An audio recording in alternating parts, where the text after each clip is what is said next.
Are you ready to transform your pool into a stunning oasis? At Mainland Pool Service, they're a family-owned business committed to keeping your pool looking pristine all year round. They believe that pool care should be proactive, not reactive, which is why their skilled team handles everything from routine cleaning to complex issues with precision. They prioritize clear communication and personalized solutions to exceed your expectations. Join the Mainland Pool Service family today and experience the difference their expertise and dedication can bring to your relaxation retreat. Contact them now at mainlandpoolservice.com. Junior Grizzlies summer camps presented by Ortho South are the key to a slam dunk summer with over a dozen 4-day camps perfect for hoopers ages 6 to 14 looking to build fundamental skills and make unforgettable memories. With camps across the Mid-South in Tennessee, Mississippi, and Arkansas, you won't have to go far for the ultimate hoops experience this summer. Registration comes with a Junior Grizzlies jersey, lunchbox, and a basketball to take home. Don't wait, space is limited. Visit grizzlies.com/Junior Grizzlies today to secure a spot for a fun-filled summer. That's grizzlies.com/Junior Grizzlies. Get ready, Grizzlies fans. It is time for the Surfside Can Shuffle. Can you keep up with the cans and find Mac the Crab?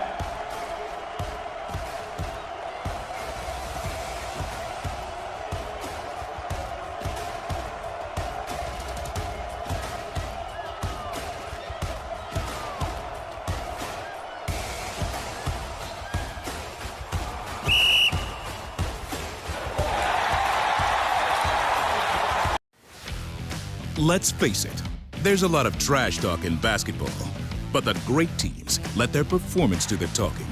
Like Ford F-150 with Pro Power on board, a class-exclusive industry-first feature that turns your truck into a mobile generator and leaves the competition speechless. Ford F-150, official truck of the Grizzlies. Greatness starts here at your Mid-South Ford dealer. Class is full-size pickups under 8,500 pounds, GBWR.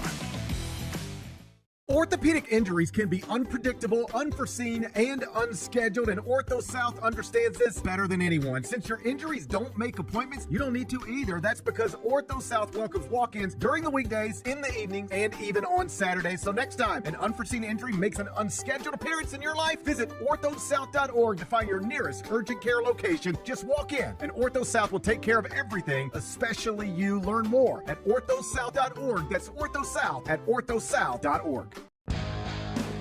Grizzlies fans know it's the team that gives you the edge. Big River Steel does too. And much like the Grizzlies have recruited legendary talent, we want you to be part of our team. Are you ready to be part of something legendary? Then visit www.bigriversteel.com. That's www.bigriversteel.com.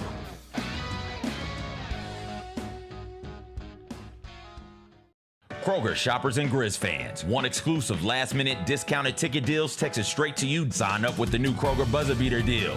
Fans can sign up by texting Grizz to 636-479 or visit your local Kroger store in the Delta Division and scan the QR code. By signing up, you agree to receive recurring automated promotional and personalized marketing text messages from the Memphis Grizzlies. Consent is not a condition of any purchase. Message frequency varies. Message and data rates may apply. Azzy's making money thanks to the new CBA. Incredible stuff. Her good stuff. Rookie contract. She is projected to make $500,000 this year, and just in comparison, Paige made $78,000 last year, and Caitlin Clark made $76,000. Anytime we get workers getting paid what they're worth, I'm all for it. Tune in to the Jessica Benson Show with CJ Hurt live every weekday at 8 a.m. on YouTube at Grind City Media and the official Grind City Media app. Grizzlies, take your fandom to the next level by becoming an MVP. How long have you been an MVP? Since day one. Enjoy the great benefits of being a season ticket member. Pre-game MVP moments, including Autograph Alley, exclusive Grizz gear deals, access to member or MVP-only player events, and much more. He's been an MVP for 22 years! Become a Grizzlies MVP today. The Grizzlies are proud to team up with Prime Global Group, a company on a mission to redefine real estate investment. By leveraging deep experience, strategic insight, and robust resources, Prime Global Group is shaping a smarter, socially responsible future. Whether you're an investor or simply curious, now's the time to explore innovative strategies that align with your values. Join the movement and discover how you can be a part of this exciting evolution. Visit primeglobalgroup.net to learn more and connect with the team today. That's primeglobalgroup.net. Live from downtown Memphis, this is the Chris Vernon Show on YouTube at Grind City Media and the official Grind City Media app. Now, here's your host, Chris Vernon.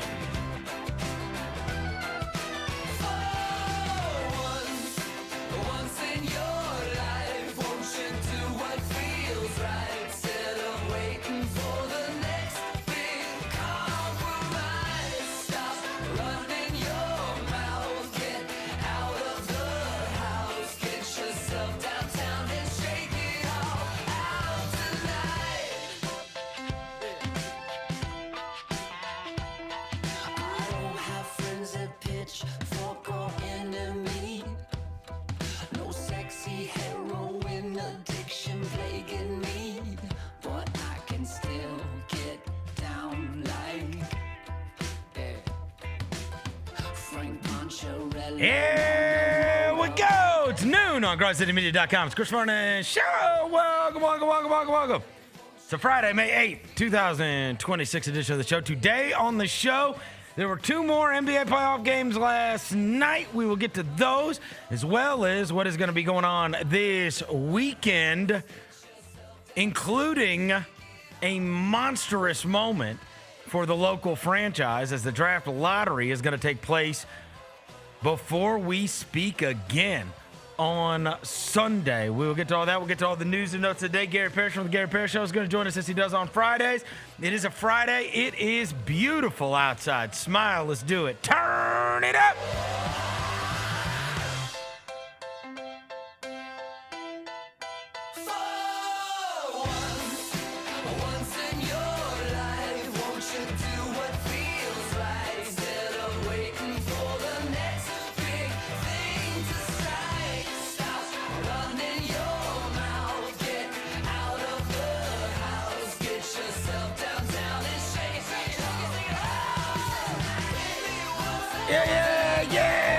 Yeah. Hope everybody's having a good day. All right. We got tons of stuff to get to. The NBA playoffs did continue last night, and most importantly, the draft lottery is coming up this weekend. Before I get to anything, I welcome John Roser to the show. John Roser, a.k.a. the Cologne Ranger, the Body Spray Bandit, Senior Sack, Johnny Backpole, Johnny Bearcat, the Grim Roser, John Asparagus, Johnny Neckcar, John Lance. He's Dr. Thunder. He's John the Polluter. He's John Sweeney. Hello, John. Yeah, running around L.A. like a Laker. Yeah, I got paper. That was bad. That's that zucchini. You ain't tapped into that zucchini. This morning. What? I got tapped into that zucchini yesterday. It's a true story. This morning, I had to go get a new phone for my wife at Verizon, and I had ordered it online, and I was just going over there to pick it up. Obviously, you think this would be a quick, just like walk in, get the phone, whatever. But, I mean, now we got to do paperwork and we got to do all kinds of stuff, right? So I'm sitting there. And the point of this story is that I'm just sitting there with the person that is helping me as he is trying to get it pulled up on the iPad to get it to work. And in the meantime, I hear the door ding behind me, and I'm like, oh, here comes another customer. But it's not another customer. It is a UPS guy who is delivering things to said Verizon store. And the guy walks by me, UPS store, and then he drops off his stuff and he scans it and whatever. And he turns around and he sees me sitting there on the bench, and he goes, "Tell Roser to stop acting like Skip Bayless." Oh my gosh, dude. And I said, this is amazing. I love that you brought this up. I said, you know what? He's getting married. I think he's tense, whatever. He's like, he's hot taking for the sake of hot taking. Oh wow. And I said, hey buddy, have a great day. I agree. Devin Walker's here. He's the microphone mangler, Senor Quasadilla, Mr. Math, Navajo Joe, the reporter, the photographer, he's Walker 93. Yo, you got called Skip Bayless on a beautiful Friday morning. I love to see it. That happened. I love to see it. First of all, that's a compliment. Love to see it. Second of all, I never watch First Take, but I had Get Up on the TV this morning, and right after it ended, First Take came on, and Skip Bayless was back on First Take this morning, and his intro, he goes, I can't wait, Stephen A., because you have moved LeBron up to number 2 all time. I have him 9. Let's go. Hey, and then honestly, it's something that everybody is jealous of. When they got into because I saw the clip, when they got into the Philadelphia 76ers Celtics analysis, he said, now it's time to talk about playoff P, playoff P-E-E. He still got his fastball. Gary Parrish from the Gary Parrish Show is here. You can watch the show every morning at 10 o'clock on Grind City Media, YouTube, and everywhere else you get your podcast. I'm kind of jealous of playoff P-E-E. That is kind of good. I like that. Playoff urine. He called him playoff piss. He also was saying, he's like, Stephen A., you are not even, that's not even ASA 9. It's not ASA 10. It's not ASA 11. It's not even ASA 100. He still got the fastball. See, so this UPS guy, he was right. Yeah. That's your hero. Not my hero. Johnny Bayless, baby. I do find him very funny. That's your hero. Yeah, Johnny Bayless in the building. Last night was unbelievable. We'll get to everything that took place between the Eastern Conference and Western Conference playoffs with first of all, the Detroit Pistons going up 2-0 and now got a real head start in terms of making the Eastern Conference Finals. And then on the other side, watching the Lakers get so disenchanted with the officiating against the Thunder was the best thing ever. I mean, it really is. The pot calling the kettle black, huh? It's the best. I love it. And I can't stand either of them. But it's like, you know what I mean? It's like watching two people you don't like fight each other. Yes. You know what I mean? And it's like, I can't decide.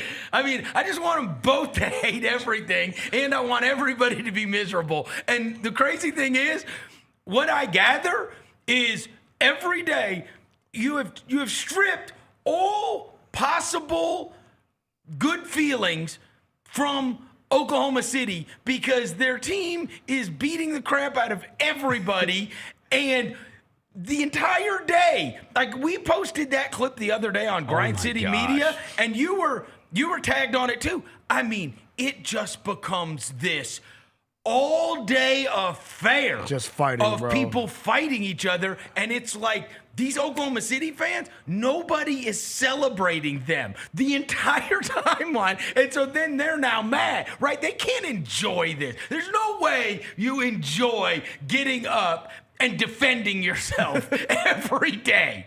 That's just the worst. It's the worst, right? Because there is no defense. I felt this way for a small point in time. Like when we had the moments where it's like they wake up every day after Dylan Brooks clipped Gary Payton, right? Because you woke up that day and it's just like I hadn't even said anything about it.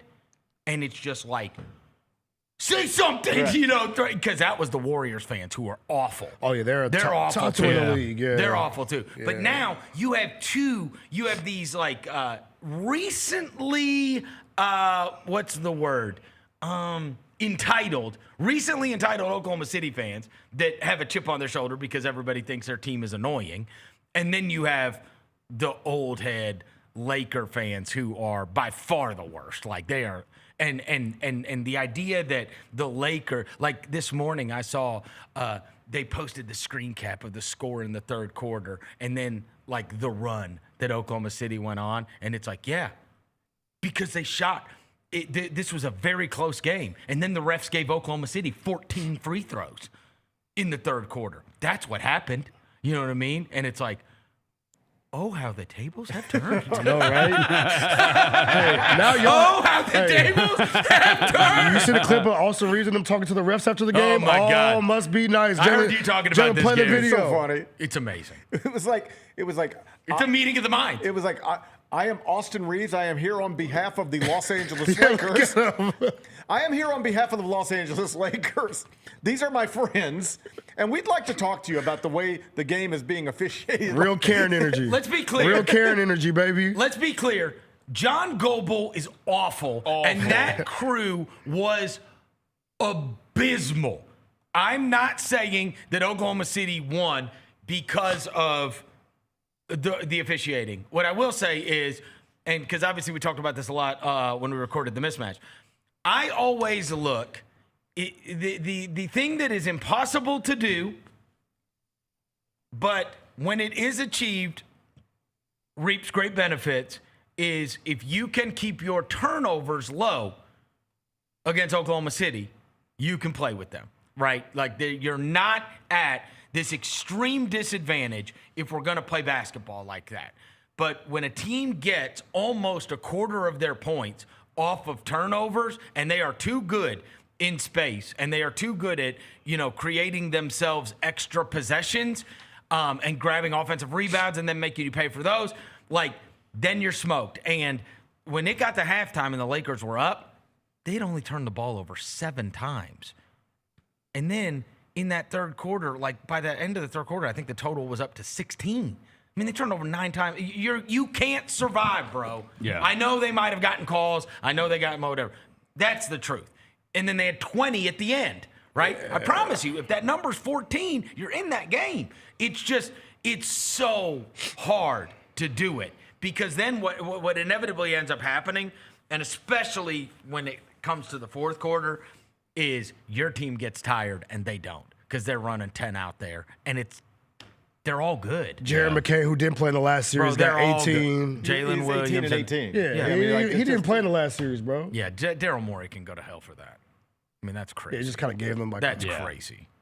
And then talk trash on the way back and the way out of it, too. To give him Jared McCain and he was going to be the rookie of the year last year if he didn't get hurt. And he was also the 15th, 16th pick in the draft. Yeah, wait till they win the lottery Sunday. Don't you do that, GP? Oh, dude, don't speak that into GP, existence. If it comes up, they win the lottery. That would be an I all-timer. will jump into the river, bro. That would be an all-timer. All right, I'm jumping into Throw the river. AJ DeBonsa on that. I've been pretty big on this over the course of the last year, where I'm attempting to speak things into existence, and I'm on kind of a streak right now, if we're being honest with my guys. I have spoken into existence the Cedric Coward thing, and we had to trade up to make that happen. I have spoken into existence the Caleb Downs thing with the Dallas Cowboys, and I woke up thinking, am I going to have to speak this into existence if this happens on Sunday? And I'm not going to attempt to speak it into existence. I am just going to tell you, I don't know why, but for whatever reason, and maybe it's just the power positive, I woke up this morning, I'm like, dude, we're going to get lucky. The power positivity. I really feel like we're going to get lucky. I think we are, I don't too. know. I just got this feeling that it's going to break our way. Yeah. I really do. Because we've been through, this has been horrible. And as I said, even because it's 3 years. Because last year was colossally disappointing the way it played out. And the year before was a punt year. And I don't know, man. I just feel like, sometimes when you go through this stuff and it's like how badly you need it, maybe that's why, maybe I'm just hoping against hope. But the odds are you've got basically a better than a 1 in 3 chance. Yeah. And I feel like it's going to happen. I feel like they're going to get lucky, and I feel like we're going to move up. And is it now a 1A, 1B draft now that Darryn Peterson's not taking creatine anymore? Can we talk about this? Yeah. I have not read the story yet, but I know the gist of it. Okay, here you go. Darryn Peterson finally has an answer. Yeah. That's what it says. This is 6 months late. Ramona Shelburne. One of the top prospects in this year's NBA draft spent much of his freshman season at Kansas trying to solve mysterious and sometimes debilitating cramping. But in an extended interview with ESPN this week, Peterson said that a new round of blood work and other tests after the college basketball season led his doctors to conclude that his use of high doses of creatine created a condition. I've never taken it before going to college, Peterson said to the popular supplement, which led to increased muscle strength, power, and growth. But after the season, I took 2 weeks off, and they did the test and showed my baseline level was already high.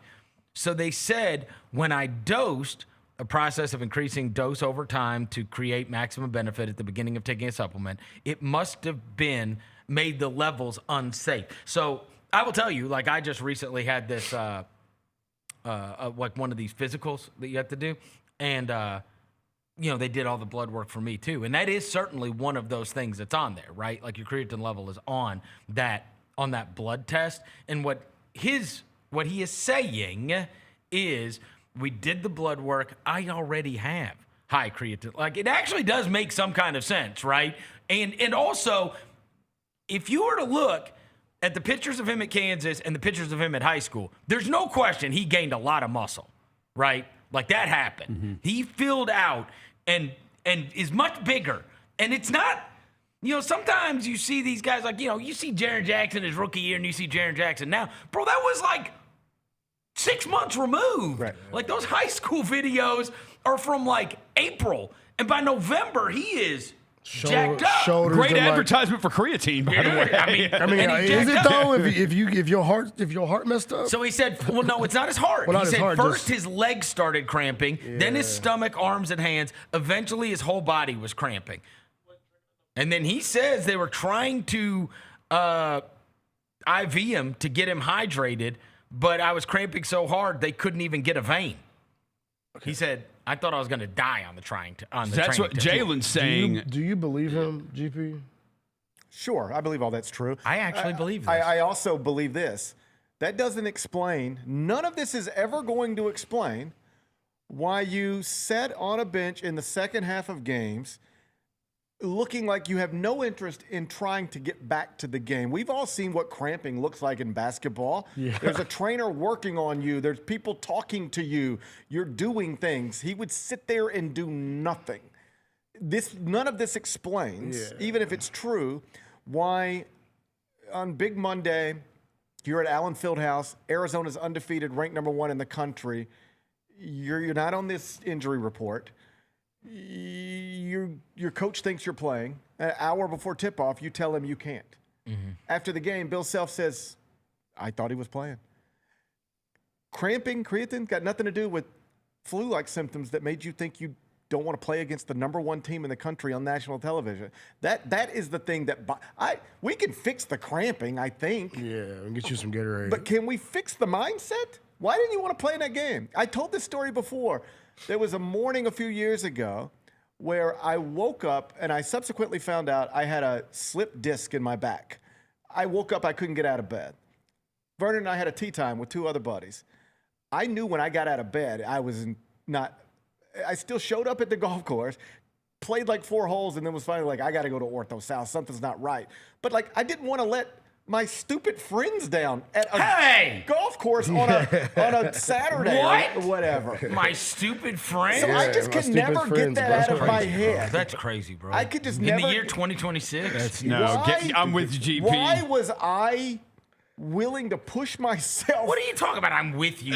Because I'm also in a group text with you, and if Gary had backed out because of back injuries, God knows what the group text messages would have been to him. He hurt. Yeah. I was more willing to try to push through. You guys think I would do that? He would call me a P word. Yeah, absolutely would. Devin would say, my P hurt. My P hurt. Oh, that's hurtful. You guys think I would have done that? I could never get this out of my head. Why was I more willing to push through that to play 18 holes of golf at the age of 47 or whatever? Because you don't have $5 million like Darryn Peterson? Flu-like symptoms should not keep you out of that game. I don't care. Go get sick on the court. Let me see it. Let me see it. But the idea that you just would check out of a game. All right, I'm back in. Against number 1 Arizona. I'm back in. It was just creatine. I'm back in. It was just creatine. Hey. Let's pray we're having an argument on Monday. Yes. Yeah. About whether or not we need to pick him or But this would be Boston? the argument. The Grizzlies win the lottery. They're picking first. Here's where I'm at. I'm absolutely considering Peterson. I'm bringing him in. I want to talk to him. But I have to. If you're asking me to pass on A.J. DeBonza, and you're asking me to pass on Caleb Wilson, and you're asking me to pass on Cameron Boozer, I got to know I'm getting somebody who is wired the right way to I lead agree my with you. franchise. 100%. And I have real questions about that. Of course, everybody in the free world does. Yeah. I mean, look, this is great for PR. Yeah. But That's all it is. It's a little late. Hey, We did go through it the entire season. Like, this is not Why don't you something. get this- Bro, why don't you get I this blood got work 6 so months ago? jacked I started November, cramping. December, January, February, March, people were asking what's wrong. And they couldn't answer it. They wouldn't even talk about it. That's right. So now they got all the answers. And I'm not being dismissive of the idea that after the season he had some blood work done and they found this thing out. I believe it. I believe all that. It is total crisis It was control, it spin. was handled poorly They during handled it the poorly. season. They messed it up. And so now Yes. you're having to react to that. That's right. Because But- especially with the draft lottery coming up on. And honestly, I don't know. I mean, I don't want to accuse everyone, but I mean, he was number one everywhere. Yes. And now he's not. If it were I think virtually every mock draft has DeBanster one. and he's minus 450 in the betting markets. Oh, is that true? Yeah. Peterson is now second. Wow. In terms of odds to be the first pick at plus 450, and Devonsa is minus 450. So he is now a heavy favorite in the betting markets. And you never know. I mean, it just takes one team. But It like does. here's the point, because you're right. Most franchises had Peterson number one heading into this season, and if you just watch the tape, you have no context. You don't know nothing. You're just watching the tape. He would be the number one pick. Oh, yeah. If you just watch the tape, he's the guy. But there's more to it than that. You got to know, like, he's just said, it's like these little things where he's trying to explain one thing and he just makes it worse. Right. So he's trying to explain questions about him and he's like, well, you have to understand, I've always kind of been a loner, keep to myself. Well, that's terrifying. Oh, you no, don't want to. he's Rod Wave energy for Yeah, sure. it's crazy how you you know don't- how cold you got to be able to have all those issues and still be like a number 2 pick. But you don't want, like, if I'm passing on AJ Devonsa, That's right. I don't want to do it for somebody who's telling me I'm a loner and just kind of keep to myself. He told you. Like, so don't be surprised. Yeah, don't- he Like, tells- he told you. So when you get him in your franchise, and he looks the right way on the court, but there's something just off, and it's like, why isn't he a better leader? Why isn't he more vocal? Yeah, Why and can't he that's- grab this thing? He told you in college, that ain't who he is. And that I don't love is, that. and that is, fair. I mean, and we have seen this to be true of many great players over the years, whether it is Kevin Durant or whether it is Kawhi Leonard or whether it is others that are they are truly phenomenal players, but possibly miscast as being the guy. If your team is going to take on the personality of its best player, and you are expecting this guy to say, "Get on my back, here we go." That's not what there needs to be somebody. There needs to be a Kyle Lowry. There needs to be a Draymond Green. There needs to be, and we're kind of in the position right now where it's like, boy, it would be awesome to get somebody that's like, yo, follow me, right? Yeah. You know what I mean? I'm here for this. I'm ready for everything you're throwing at me, and because you already got one who's a peach of a kid in Coward, and you've got, assuming he can be healthy, Edey is great for this, right? Like, because Edey's like, he's there for it as long as he can play. Like, his mentality is a good mentality, right? And so what you don't want is somebody that you're throwing into the mix and it's like, yo, I'm not trying to be the guy. Right. You know what I mean? Well, like you do kind of want somebody that's like, yo, let's go. We'll just contrast it with the number one pick in the NFL draft. Yep. I saw an interview, press conference with Fernando Mendoza the other Yep. day, and he is everything we're talking about. That's right.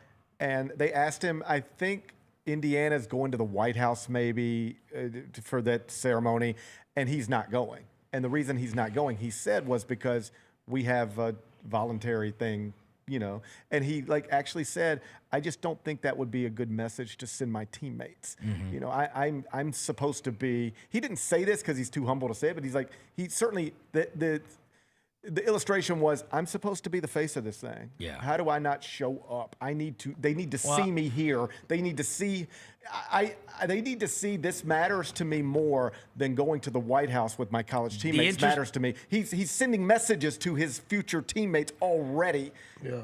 That's what I want. The interesting thing, though, is I think no matter whether they get lucky or not, no matter who they draft, I think you are going to see a complete. They're not going to let it be that way.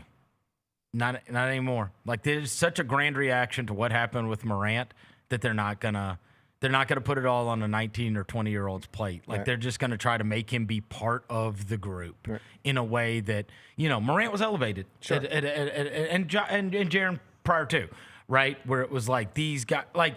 I think that because for good reason. I mean, Yeah, I think he had all the star qualities. Yeah. Like, he should have been. Star power, signature shoe.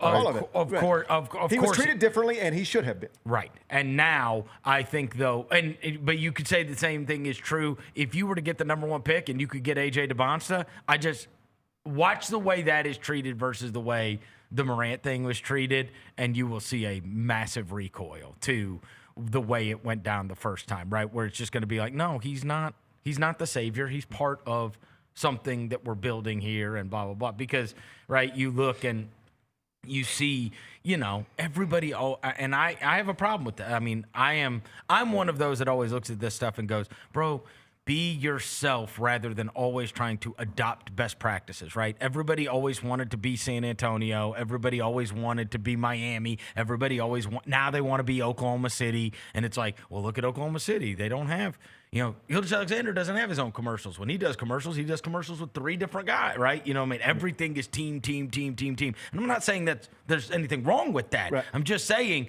like, with every different situation, you have to be yourself, and generally things are going to happen organically. Like, I mean, and it is not that Shai Gilgeous-Alexander is that, or Victor Wembanyama or Tim Duncan prior to, or like all of those guys, or Patrick Mahomes or Tom Brady or whatever. Like, they're all boring guys. Right.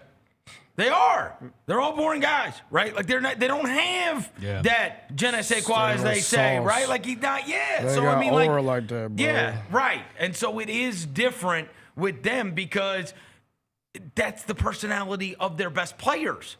And maybe you just keep trying to draft personalities of your best players, but I mean, I do think more than ever, all the personality stuff does matter. Background stuff does matter. Sure. Who was your mom? Who was your dad? Yeah, that stuff matters. Well, and now what's going to matter is defense.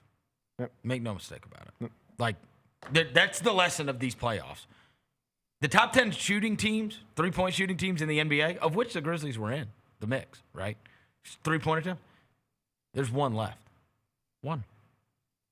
The best defenses, they're all left. They're all still there. They're all there. Yeah. I mean, this is just flipped. Defense completely. travels, baby. Last night, you could have won the first game with 98 points, and I think the Lakers didn't hit 110, right? So you could 107. Yeah. So when I said, okay, so you had to score 108. Right. I mean, that's crazy numbers. Yeah. I mean, I had Roser look up 2011 against the Spurs, and it was like, and everybody thinks about that as like it's like the 1940s, and that game, which nobody made any threes in that game, was 101 to 98, I think you said? Yeah, there's only one game in that whole Spurs series where either team hit 110. There's only one. There was game and 5 now or it's 6 every night with all of this. And so I think the size and the defense is what now, especially when this lottery comes around. And I want to get your take on this as compared to what we've been talking about. You've been watching the NBA playoffs just like we have.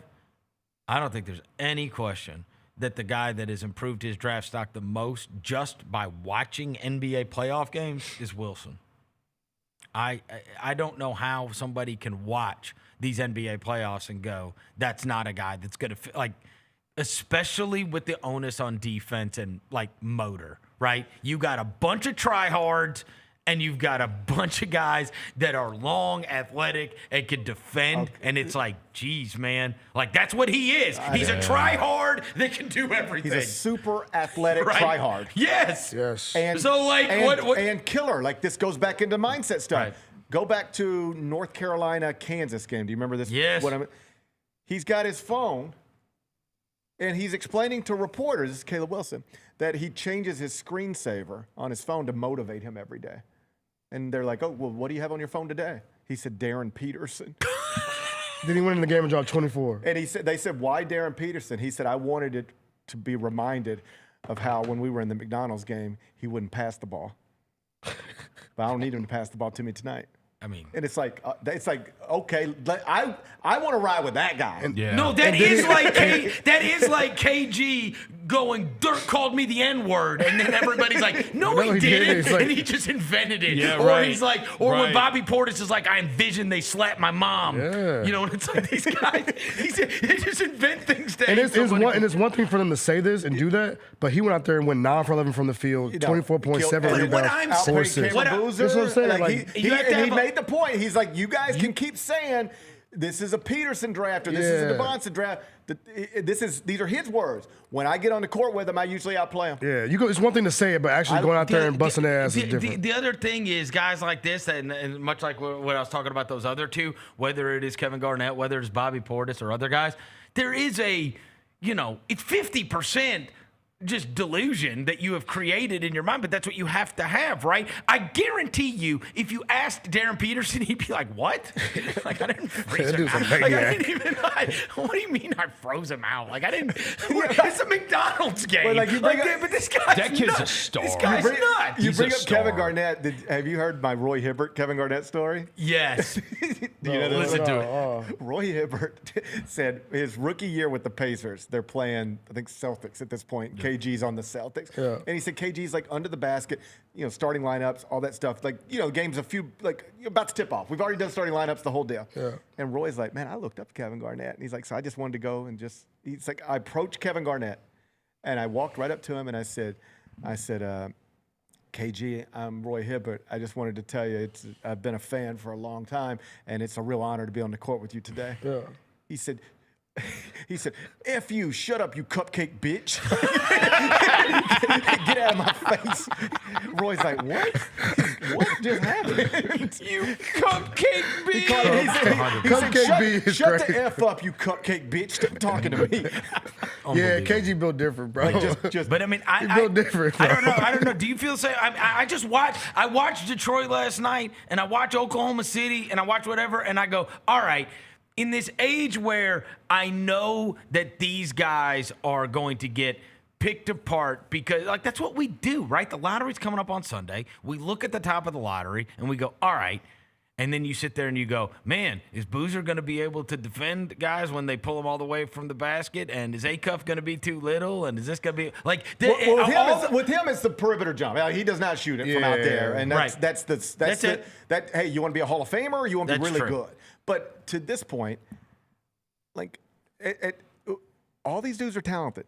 Yep. And all these dudes are going to have $300 million. All right, now we got to figure out who's wired the right way. And I would just say that the reason things have changed is because the baseline is not like this. I think you're much more apt to say, we can get this guy in the gym and the shot looks fine and he can hit these, mid ranges.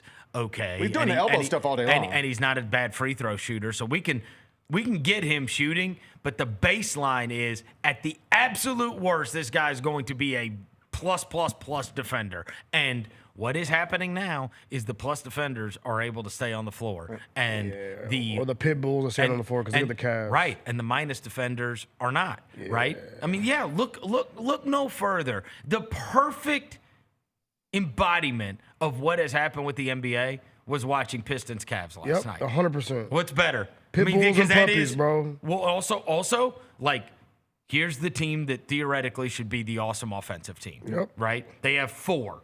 And people say there's Cade, and then there's the 4 after them or whatever. If you're drafting players off of those teams, right? But you have these teams that are deep, young, because they still got guys on rookie contracts, and that is the other thing. It's like you're looking around and you see what Oklahoma City did, and you see what San Antonio did, and now you're looking at Detroit, and it's like you're either going to be spending $1 bazillion or you're going to be able to be like, you've got a bunch of young players that can contribute, right? Because that's the only way you can have a good enough team. And so all these teams, it's going to shift where these teams, that's what makes me feel okay about the future of this, is because you're going to see younger teams competing at the highest level because they've got a bunch of guys they can afford. Because I'm watching last night, right? You watched last night. And we talk about how, before you even accomplish anything, before you've won anything, before you might have made an all-star game, maybe 2 or whatever, early in your career. Evan Mobley's got a contract for $50 million and then 53 because he won Defensive Player of the Year. But he's 24, and he had 1 friggin' rebound last night. And Evan Mobley very well may be ready to be one of the best players on the floor when he's 27. But that's 3 years away, and, like, we ain't got time to wait on. You know what I mean? You're $50 million on these books. You know what I mean? Like, that's what you are expected to perform at a level. And then, much like Kirk Cignetti or Dusty May or whoever ruins it in basketball and football, guys like Cade Cunningham ruin it otherwise, right? It's just like you've got to hit the right guy. Like the guy that you hit, that you're paying that fortune to, he's got to be able to be the guy, right? Jaylon Duren's going to walk into it too because he's not the guy, right? And they're going to look up, and Jaylon Duren's going to be, making $50 million too or whatever the contract he's going to sign. And so that's why I'm saying you got to do it before they all hit their numbers, right? Because as soon as they start getting paid the big bucks, unless they are Cade Cunningham and they can carry the load, or unless they are Shai Gilgeous-Alexander or whoever, like, you're just going to see a rotation of all these guys. That's among the reasons Oklahoma City's got all these draft picks. Oh, my God. Because you can't keep this team together. Right. Like, they might have to let their starting center just walk. And you know what? And they'll probably have to let Kason Wallace. Yeah. But then they'll just plug in AJ Mitchell. They might. Like, this is really something that could theoretically happen in Oklahoma City. They win another championship, and then Hartenstein's just too expensive. Yep. So they have to let him walk, and then they go draft a dime Mara out of Michigan. That's right. And just keep it going. And now instead of paying him 30, you're paying him 3. Yep. That's how you do it. No. And the same thing goes, you've already seen them. They moved off of Giddy. And they got Kason Wallace. Before it was time to pay him. Yep. They didn't pay him. Swapped him Caruso straight up. That was the Caruso trade. Straight up. They moved off of Giddy before it was on. So they already made the choice, right? They had drafted all these guys. He was part of that starting lineup and was really good. Pokashitsky was part of it. And they just moved off of him. And the same thing will come with San Antonio as well. And honestly, if they keep on winning, it'll be Jalen Williams. And they'll just say, all right. Like we can do this with an SGA Chet operation with these other guys, and we still have 1 million first-round picks in the bank. So you because if you can win without him, you build them all up, then you don't pay them. Yep, and you use the capital you get from that deal to reload the thing. Like in San Antonio, eventually they're gonna have to pick a Stephon Castle, Dylan Harper thing, probably. Yeah. Yeah. But I do think But by the time they make that decision, they'll flip him for 4, which one they flip, it'll be for 4 first-round picks. Yeah. And then it'll be. I also think that, like, a guy like maybe, if you go to, like, a rat team, whether it's like a Washington or a Brooklyn or whatever, like, those would be really good for, like, the Peterson and the Advances and some of those. I'm not for their careers. I'm saying for those franchises. But I'm not so sure. Caleb Wilson is more of a, like, fit in rather than, hey, here's our shiny new star that's going to go, destroy everybody every night. And like those guys are more equipped to have the ball in their hands all the time and doing the stuff, right? And some of these point guards as well, right? Like you could see it with some of the guards. But maybe the guys that are easier to fit into something are Wilson, Wagler, that those kind of those honestly those ones. Those are the nightmare that a good team jumps into like 4. Well, that right, and then ends up with Caleb Wilson, and it's like, oh God, you're looking up, and the Warriors have him at friggin' power forward. Well, that's the thing. Shoot, we're all hoping the Grizzlies win this on Sunday, but it could be, to your point, the Warriors. It could be the Thunder. I need the Bucks to jump up and get Nate and Matt. Oh, do it like they want to. No, that's. Wait, have you seen this video from the day? He's going to be 10. The lamest workout video I've ever seen in my life. Who? Jonathan Gavani posted it. It is the lamest workout video. I told you the first time I watched. Have you seen that? I haven't seen that. No. I'm like, bro. First time I watched him. There's no way. He's more prospect than player. Bro. He's the soft 4 that doesn't shoot. Yeah. Jalen, he get the video. He checks all these theoretical. He looks right. He looks right. That's exactly right. He looks right. He's like, oh, he's long and he can bounce it. Off the bus, all-star. Just long and can bounce it. People fall in love with that. Yeah. I don't know. I do feel. Do you guys have positive feelings about it? Look how he's moving his workout, bro. Look at this. Like half speed. Like what are we? Like what? This is what you want to draft? This, like you said, it has the Bucks written all over. Hey! That video I was telling you guys about yesterday, the one from Mike Miller's gym here in town. Yeah. With the Jaden Quaintance. Yeah, he being them up. Bro, you watch that video and then you watch this video and you're like, what? How are these guys even in the same draft? Exactly. You see that son of a bitch? I mean, that dude has long ass dread. I mean, he is doesn't windmilling. He is like, I'm like, yo. I put him on any court. Quaintance is the guy, I think I told you guys this before. You put him on a court and he just looks different than everybody else. Yes. He only played 4 games at Kentucky because he's still recovering from that ACL. But, like, by all accounts, just the best of the best in terms of a young man, like an impressive young man. Yes. And then the physical stuff. He can reach things other people can't reach. His arms go places other arms don't go. I was at the CBS Sports this the joint? Classic. I was at the CBS Sports Classic down in Atlanta. It was his first game of the season and one of the few ones he played. And he comes off the bench, enters the game, and just, having not played in forever, was already just altering shots, just making an impact on the defensive end of the court. You're not going to be able to have a good opinion on him until you see the medicals. Look where that ball is. If the medicals come back and you have no concerns, he could be Look at this on the baseline. He could be the 10th pick and from a talent perspective, he could be the 10th pick in the draft. Because that knee, boy. But he hasn't played a lot of basketball lately, and the medicals are going to be what it comes down to there. His range is. You feel good about it? Yeah. He could go in the top 10. You don't feel good about it, he slips into the 20s. You get that kid into your gym, though. All right, let me ask you. I like to read books, too. Jaylon, I just sent you to pull something up for the end of the segment. But before I get to that, can we talk about this friggin' I thought you had power in college basketball. Not as much as I would like. Wait. Why are they expanding, bro? Why? The simple answer. Because they finally listened to Josh Pastner's ass.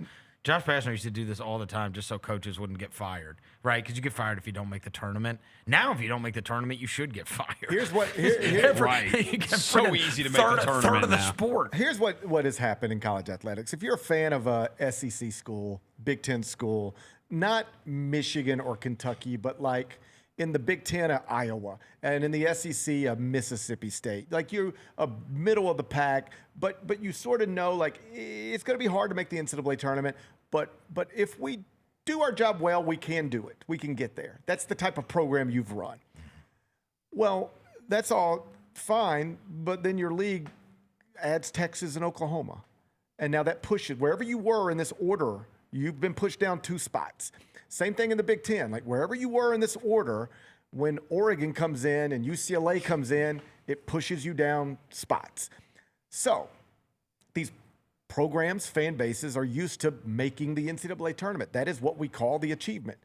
Well, now by definition, it is harder for you to make the NCAA tournament. It's harder for you to finish where you otherwise would finish in your league. Everything. You're going to lose more games than you otherwise would lose because the conferences are harder than they've ever been. So how do we get it back to a place where if you were pre all this expansion realignment, a basketball program that had realistic goals of making the tournament, how do we get that back in line to where it used to be? Do you work with the NCAA?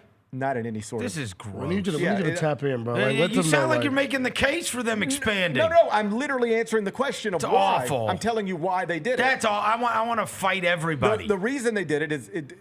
I want to fight them all. There's nobody that got left out of the tournament that we sat there and went, oh, my God, what a miscarriage of justice. I agree. It's just a bunch of rat teams. But what Greg Sankey is dealing with as the SEC commissioner is the president at Ole Miss or chancellor at Ole Miss, Mississippi State. They're saying, hey, we don't mind you expanding like this, and we love the paychecks from the media rights deals, but you know what our fans like more than anything else? Winning.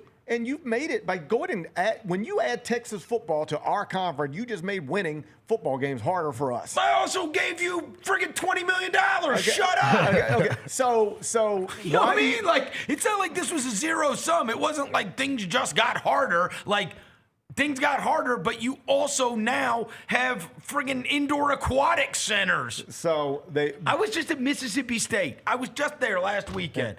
Bro, They have a stadium nicer than any Major League Baseball stadium, a damn Palmero Center named after Rafael Palmero that looks like the nicest building on the University of Memphis campus. I mean, it's embarrassing how nice everything is. Yeah, nicer facilities than the Cardinals. and it's freaking Mississippi State. Right. So here's the simple answer is they wanted to create more opportunities to be in the NCAA tournament for mediocre SEC teams and mediocre Big Ten teams. Yeah. That is the actual explanation.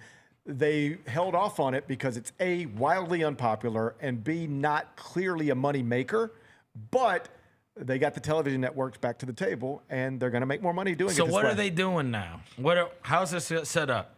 It will start games early on. You know how it's been Tuesday night, first four, Wednesday night, first four. Then we play all day Thursday, all day Friday. We got 2 games each night, right? That Howard game was on. Now we're going to play all day Tuesday. We're going to play all day Wednesday. Northwestern all versus. Day? I mean, I don't know about all day, but we're going to start in the daytime. It'd be sunlight outside. It'll be weekday.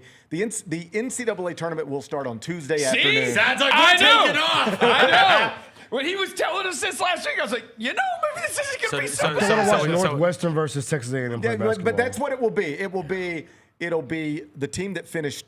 You'll turn on the NCAA tournament on Tuesday afternoon, and it'll be the 12th place team from the SEC that finished 4 games below 500 in the conference against the 11th place team from the Big Ten that finished 3 games below 500 in the conference. Is it still Selection Sunday? Yes, we'll still have Selection Sunday. They're not going to change. Yeah, I don't know. We're probably on the way for them to change that thing too. Selection Saturday. Hell, they're having the lottery at 2:00 on a Sunday. It's always been at night. On Mother's Day. Now, Selection Sunday will still be a thing, but more so than it's ever been.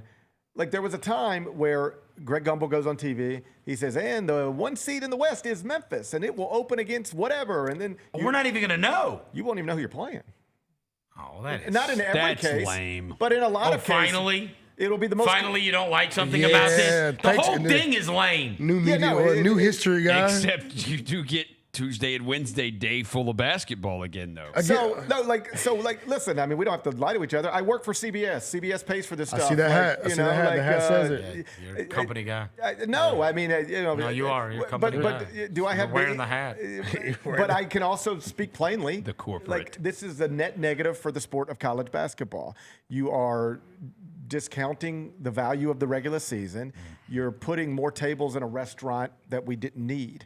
Like to your point, we're not leaving bad teams. We're not leaving good teams out of the NCAA tournament ever. We have been putting average teams in already.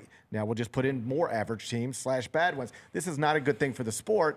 But listen to him, Roser. But it was also inevitable. They had made up. Listen to him, Roser. I agree. I agree. The Big Ten commissioner and the SEC commissioner had decided this is what they wanted to do. And once they decided this is what they wanted to do, this was what was going to happen. Because here's the way you get everybody to come along with you. So is it still 64 by the time we get to Thursday? Yeah, when you wake up on Thursday at 64.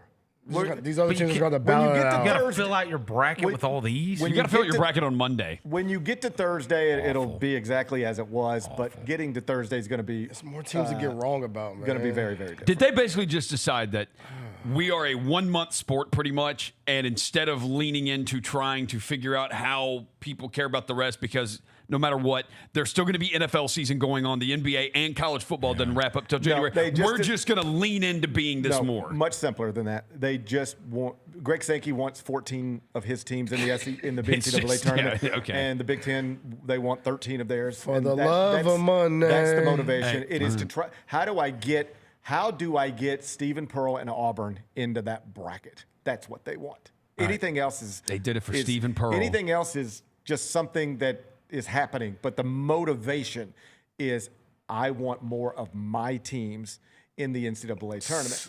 There was incredible backlash from everybody. Backlash! Connected to this. Backlash! So then the obvious question is, well, then why did they agree to do it? If everybody hates this, why did you agree to do it? You said the wrong word. You said the wrong word. You said the wrong word to us, bro. Backlash! Well, here's what they were doing. The SEC and the Big Ten were telling everybody else, including the NCAA, we want to expand. They were saying, we don't want to expand, but we do. Well, we don't want to. We don't think it's good for the sport, but we want to do it. But we don't think it's great, and we don't even know if we can make money, but we want to do it. And if you don't want to do it, these contracts are up in like 2032. Life is leverage. And I wonder, you know what? What if we took the SEC and the Big Ten and we just stopped there? Yeah. And we just have our own little tournament. Let's sell it. Let's see what Amazon will pay for that. That's what they're doing in football, too. Let's see what Netflix will pay for this. Let's see what Turner will pay for this. Let's see. Yeah. What if we just did a Big Ten SEC college basketball tournament? You guys can do whatever you want to outside of there. We're going to have most of the big brands. We can get $1 billion for the thing, and we just got to split it between us two instead of all of them. That's interesting. So that's possible. Don't push us. We said we want to expand.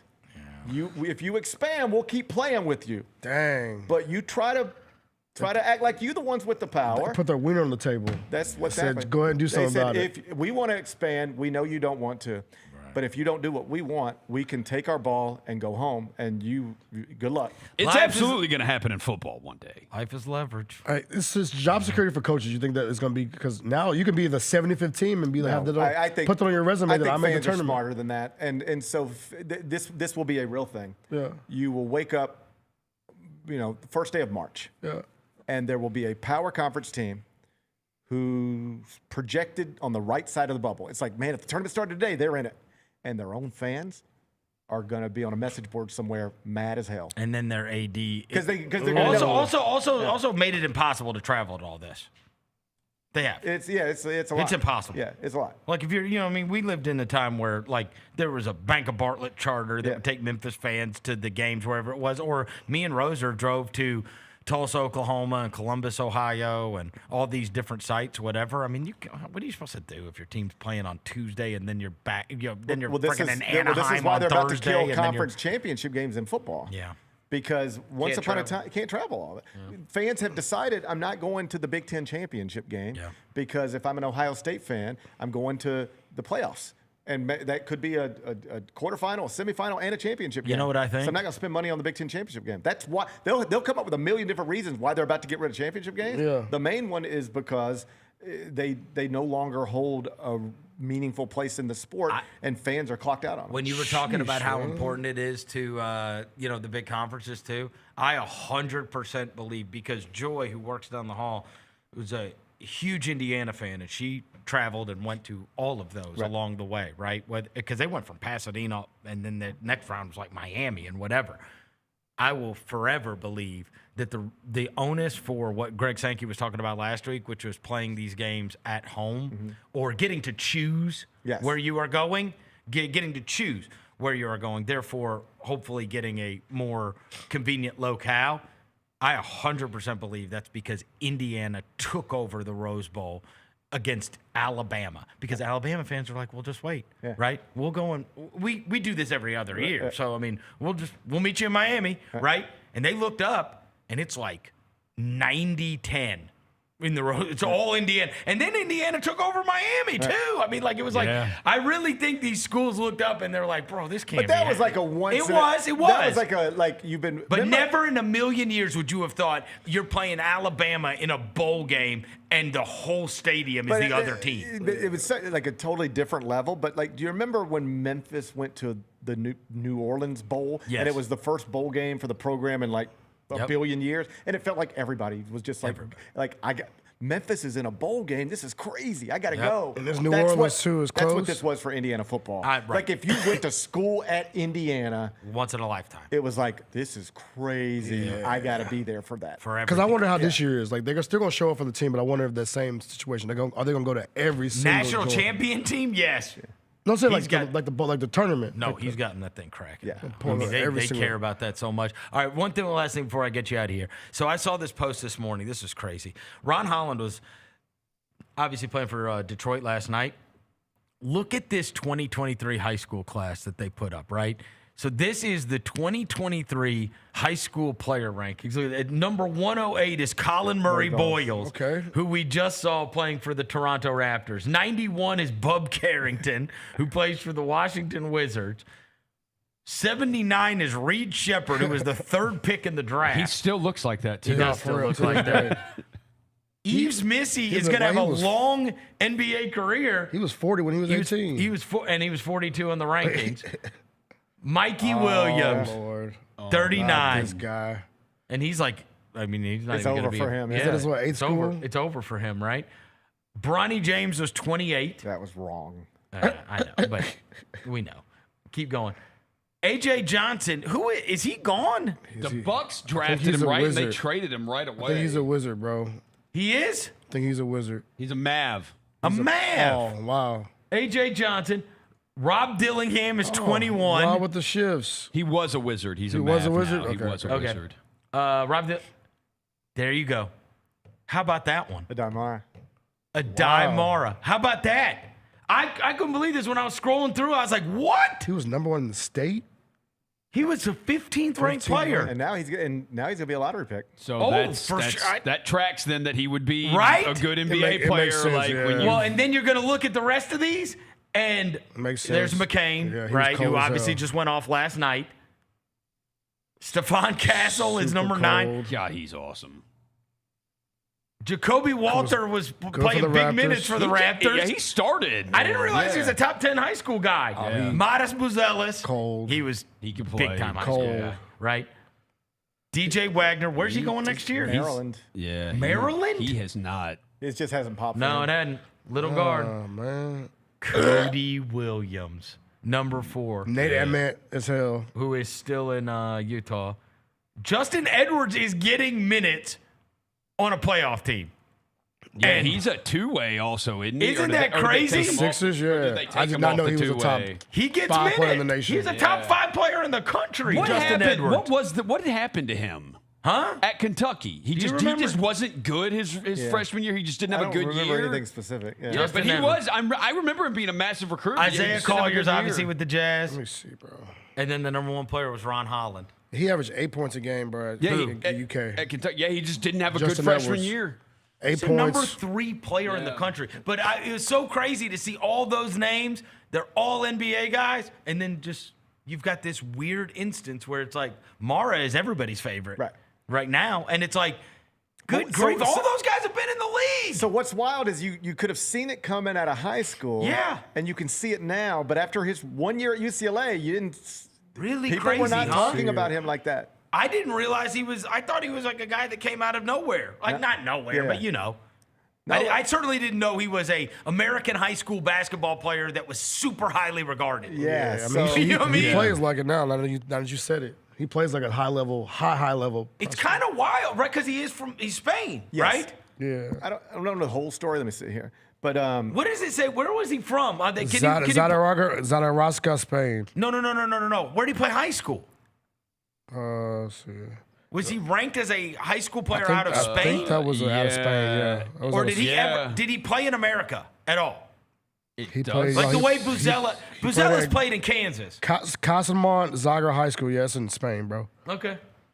It was the club's youth academy for moving to the U.S. for college basketball. He was just ranked as a guy in the class. well, the but he was recruiting playing in Spain. guys, the recruiting sites have now had to incorporate that. Like if you go to 24/7 Sports now, there's like the basketball recruiting page, and then there's like the transfer portal page, and they've had to start putting grades on international prospects because the best young international players are now coming here. Like you realize if this was where we are now in college basketball 10 years ago, if we'd have got like Victor Wembanyama might have played a year of college basketball. Oh yeah. Yeah, I mean there is a lot of money to be made in We college. went through that span where like LaMelo went overseas, and but all those, Brandon types of guys, Green played for overtime. So did Kuminga. yeah, all those guys are now your top young international prospects are coming to college. Like that's Illinois' Final Four team. Even Buzelis played for overtime. Yeah, he played in the G League. He played for the Ignite. Yeah, that's what I meant. Ignite. And where you'll start seeing this show up is in the NBA draft. Like Kareem Lopez is probably going to be the first non-college player picked, and it might not be till the 20s. Like it's interesting because even you just saw the Finnish freak is going to Arkansas. Yeah. That kid that Cal Perry got last week, who is playing in Eurobasket or whatever. I do wonder if there will be, because of the money, if virtually all of the foreign players will now come play American college basketball prior to. Yeah. Like that they just won't, we're not going to see the Porzingises or the Gasols or the They're just all going to play American college basketball. Get that paycheck. People have made note that Will Wade's at LSU now, and they don't have a roster. And he's like, I'll have one. It's coming from Europe. Bro, he hired everybody that used to be at Memphis. Yes. Dude, Stansbury, Johnny Jones, and there's a third one. He hired everybody. Who is the third Memphis, what's it called? It's Stansbury, Yeah, you sent the it's Johnny Jones, and there's 3 of his 4 assistants are all former Memphis guys. David Stoudemire. Stoudemire, yeah. They're all 3 former Memphis guys. Mm-hmm. It's crazy. Yes, colleges are now going over there, prioritizing the best 15-year-olds. They are recruiting 15 and 16-year-old international prospects the same way they would recruit 15 and 16-year-olds at Peach Jam. Yeah, because that French team, that Metropolitan 72s or whatever the hell it was that Wemby played on, they were literally made for him. Yeah. Right. Like that team was put together for him, right? Kind of like the main AAU team for Cooper Flag. You just can't, if you got a guy that good, you create. Yeah. So in recent drafts, we'd have and the 3rd pick's coming from G League Ignite, and the 6th pick's coming from Overtime Elite, and the 9th pick is coming from overseas, and they're almost all coming from college now because they're being funneled to college for millions of dollars. And if that Kareem Lopez wasn't a lottery pick, he's probably playing college basketball next year. Yeah. Well, that's the other thing, and this is where I wonder who tried to get him. This is the other thing. It impacts the Grizzlies at 16. There's a lot that dropped out. There's a lot that dropped out. There is. Thomas Houck would have probably been available at 16, or somebody else who now wouldn't be available at 16 would be because they took Houck, right? Well, you Braylon Mullins, same thing. You told this story about. You were like, I don't think I'm speaking out of school here, but you were talking to Mullins' parents. I mean, I was with his mom and dad. I'm comfortable saying this. I was with his mom and dad at the Final Four. We did an on-camera 7-minute interview, but we sat off-camera for 20 minutes. And there was no expectation that he wasn't going to be in the NBA. That was it. I was left with the impression they were not even considering coming back to UConn. That's crazy. It was just especially after that shot. Yeah. He had his moment. Yeah. He had that shot against Duke. This was after he had the moment, bro. This was after the shot. Yeah. And so I don't want to put words in their mouth. They can talk on it when they want. I was left, I'm being very specific here, I was left with the impression there is no chance he's going back to UConn, going back to college. He's going to be in the draft. But what happens now is it doesn't matter what you think or how long you've been focused on that as the goal and how realistic it is. At some point, Dan Hurley and his staff sat down with his family, smart family, and just said, you can do whatever you want, but are you having fun? You having fun? Because right now you can be the face of college basketball on a national championship contender, playing in sold-out arenas. Making a fortune. Or you can go be the 12th pick or the 17th pick, whatever that's going to look like. You have no idea where you're living, no idea who you're playing with, no idea if you're going to have a role. Yeah. I hope this ain't the case, but you might end up in the G League bouncing back and forth, or you cannot walk away from. Are you having the best time you've ever had in your life? Well, it's almost like he's in Storrs, Connecticut, though, bro. Yeah, but you also can hold up a picture and be like, but you think it's fun? Would you rather? You think Grady Dick would have had more fun at Kansas? Ask any. Oh, for sure. You know what I mean? And it's because he just played 0 minutes in the playoffs. Yeah. 0. This season he played 0 you know minutes. He could have destroyed college basketball and been king of the world. And I'm not saying he made a mistake. I'm just saying if we're talking about what's fun. But this is what Dan Hurley put on the table for Braylon Mullins. It used to be. Well, they just had that guy that was in your league, the whole McNeely. Yeah, Liam McNeely. Exactly Doesn't even play. Yeah. So this is what Dan Hurley can do, and this is what all Power Conference coach. This is what you can do now with a player like Braylon Mullins. You can say, once upon a time, if you showed up in a mock draft at 14, you've got to go. You just got to go. I can get you something under the table, but I can't really match that. I mean, you're talking about major tax fraud if I'm trying to match that. So you got to go. But now, why would you go? Why would a person leave to be the 14th pick in the draft if they're having a blast in college? Because the money, you got to go. Right. What if the money is not even a factor anymore? Yeah. I can make the money have no impact on your decision. I can promise you'll make more here next year than you will wherever you are in the NBA. You also got to play. Play 30 games. Okay, so here we go. You know what I mean? All right, and get better because you are practicing every day, and you get one practice a month in the NBA. Yeah. So okay. So now money's not a factor. You're going to be a millionaire, multi-millionaire, either place. Now let's just talk about what do you want to do. Stay here. You're my best player. We're preseason top 5. Sold out arenas every game, national television every game, private planes every game, 5-star hotels everywhere they're available. That's your life. Enter the draft. I don't know where you're going to get picked. You'll get picked. I'm not trying to scare you. You'll get picked. You'll make a lot of money. You don't know who your teammates are, don't know who your coach is, don't know what your role is. You could spend next year being the star of college basketball or spend next year sitting on an NBA bench. Do you know? You won't even be on the bench. You'll be in South Haven. Yeah. Do you know? Hey, do you have any friends? I mean? Seriously. Do you have any friends who are in the NBA right now but not playing a lot? Yeah, of course. Call them. Talk to them. Ask them what they would do if they were you. Because you'd be the king of the campus Ask them what they would do if they were in your position. They're already there. Yep. Ask them what they would do. You know what? Every one of them would tell you, buddy, do not let that go. Liam's probably like, do that as long as you can. Stay there. I was having so much fun living with my best friends, being a kid, hooping. Chicks. All of it. King of the campus. Everywhere you go, they're like, oh, it's Braylon. I will never forget Frank Kaminsky was doing like a radio thing for somebody his rookie year in the NBA. And they put him in the 92.9 studios when his team was in town. So Frank is over at the 92.9, and I knew him from college basketball. So I was like, hey, while you're in town, why don't you pop in studio with me? Popped in studio. And we were just talking about, he's like, it's just weird. He's like, I have teammates with kids. I've never had that before. Right. And he was like, my whole life practice is over. And it's like, what are you doing? Where are we going? You don't get some, and now it's like, well, I'm going home. I'm going to pick up my kids from school, or I'm going home. He's like, I just feel very lonely. Yeah. He's like, I watch a lot of movies and I play a lot of video games, but I feel very lonely. Yeah. And like, that's not fun. No. Ask Frank Kaminsky, what was more fun for him, his last year at Wisconsin or any year in the NBA? Dude, being Frank Kaminsky at Wisconsin had to have been the most awesome And there thing was ever. a time where it was reckless for you to hold on to that when millions were waiting for you in the NBA. So that's why you went. But you're not. Yeah. The millions are there. You're not leaving money on the table. And I know some people are like, well, it's very important to get your clock started so you get the second contract. No. Most of these guys don't even get to a second contract. They don't. Exactly. Yeah, like if you're worried It'll be there if you're awesome. It'll be there if you're awesome.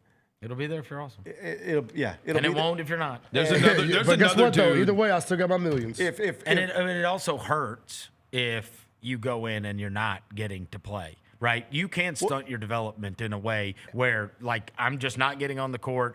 We only practice one time a week. But I have to be completely self-driven. I'm depressed. Depressed is a real thing. Because it's not just that. You got to think about it. Am I good enough? Oh, self-doubt. You know what I mean? But, like, think about it. If you are Braylon Mullins, if you decide to go to the NBA, you are probably sitting on the bench next year. You ready for this? For the first time in your entire life. Right back at the bottom. No, not back at the bottom. You've never done this. Yeah. You've never sat on a bench. I've always hesitant. Since the time he was 4. I'm always hesitant to even say this because it's like, it sounds stupid because I'm not an athlete. But like, I was good enough my entire childhood to always start and play whatever I was doing. I didn't, soccer, baseball. And I got to like freshman year of baseball, high school. I made the varsity team, but I couldn't play. There were seniors. And it was the most. I still remember just hating. I don't know if depressed is the right word, but like all I want to do is play. I just want to play, man, and I'm not. I hear it. Look, I hear it from my kids all the time. I have fought with so many people over the years, and I'm like, bro, we are professionalizing these sports at way too an early age. When they are young, the most important thing is that they play. Yes. I told them. I had a conversation with one coach, and I was like, look, I said 2 months ago we won the district championship in basketball. My daughter's team did, right? That was 2 months ago. I'm talking they got trophies, they got T-shirts, they had a special day at school where they honored them because they were district champions and whatever, and they ran off and they won the whole thing. Mm-hmm. I said, who do we play? I said, Haley, who do we play? No idea. I don't remember either. Yeah. Nobody remembers. None of it you remember, but that crushing feeling, yes, it's forever. Yes. You know what I mean? And so developing these kids and having them have a passion for sports, we're already making them at too young an age, in my opinion. At too young an age, there's a lot of kids that are killing their confidence. It's I'm not good enough, I'm not good enough to do this, or I don't like this because I'm not getting to play or whatever. I'm like, none of these results matter. But the parents now care so much about winning that then the coach cares that much about winning. This is what I try to tell the parents all the time. Crazy. Because I live in this stuff with my little guy. You know, we do travel team baseball, 9-year-old, the whole deal. And I'm like always telling the parents, like, I know you want your son to be Austin Riley, but look around. Look at all these fields and all these kids. And there's one Austin Riley that came out of this whole thing. It ain't going to be your kid. It ain't going to be my kid. So, like, what are we doing? Let's have fun. Let's have fun. Part of the reason we play with the program that we play with is because our coach, who's a former SEC baseball player, you know what he says? Go play football. Go play soccer. Go play basketball. This is the time where you are really focused on baseball. So, like, you're at practice, you got to be. But when it gets to the, winter, if you're on a soccer team, you don't have to come to baseball practice, and it's fine. If you're on a football team and it conflicts with baseball, go do football in football season.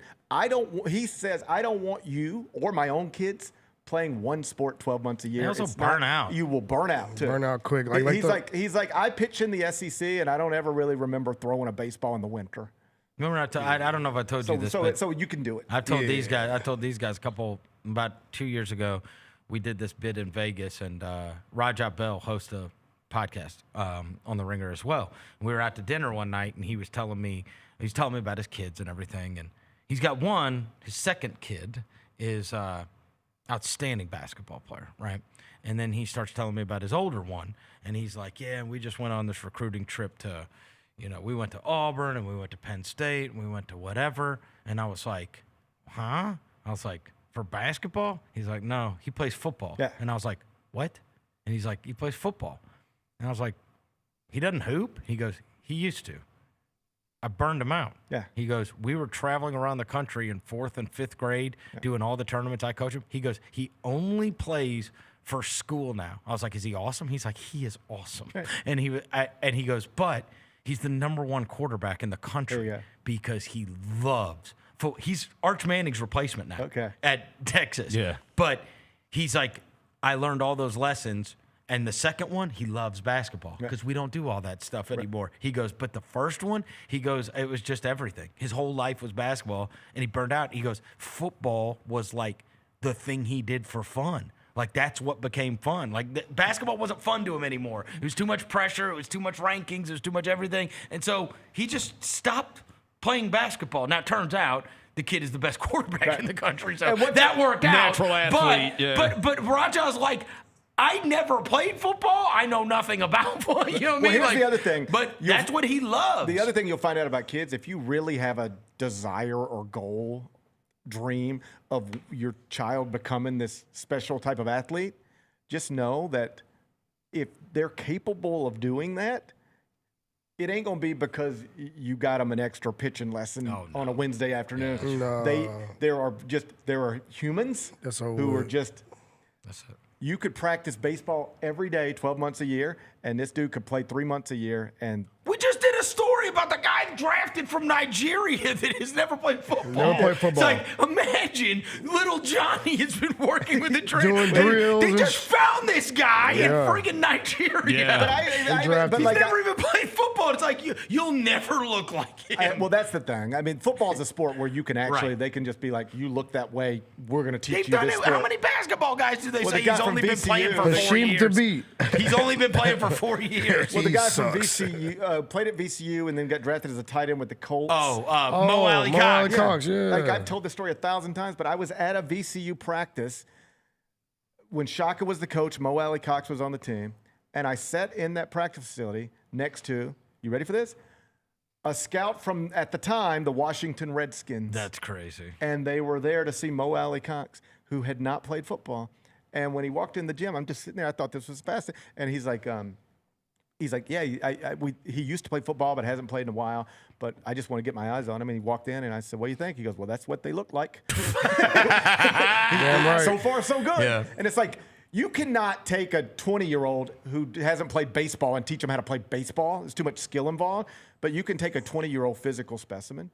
Do you realize, coming out of high school, if LeBron James would have said, in 3 years, I would like to make myself eligible for the NFL draft, he would have been drafted. Of course he would. Hey, I'm not going to play football. Just know if you want to draft me in the NFL, I'm making myself available in 3 years. Somebody would be like a top somebody 5 would draft him. 100%. And like that, you see it all the time in like youth sports. There's like, even when I was growing up, they'd be like, this kid's the best baseball player, but he doesn't play soccer. And you're like, man, you should try soccer. He's like, okay, I'll try soccer. And now he's the best soccer player immediately. The kid that kid exists everywhere. Yeah, kid that went to, I still remember his name to this day. His name was Kevin Cohen. He went to my high school. Yeah. He broke his arm playing football freshman year. Broke his arm on a kick return. Right. And his parents were like, you're never playing football again. And, he was like the kid that was like the quarterback, the shortstop, and the point guard, right? Like he's that kid at your school, right? So he broke his arm playing football, whatever. The next year, he went out and played soccer, and he broke every record in the school's history. Right. He would have never played soccer. He played soccer all growing up, but I mean, he was playing football now, right? It was like he's just like he could have done anything. He would have been the best. When I was in high school, there was a guy named Kirk Presley at Tupelo High School. Shout out Tupelo. He was the 8th pick in the 1993 Major League Baseball draft, straight out of high school. The first pick in that draft was Alex Rodriguez. Wow. The second high school player taken was Kirk Presley at Tupelo High School. Yeah. He, took the Mets money, blew his arm out. The rest is history, as they say.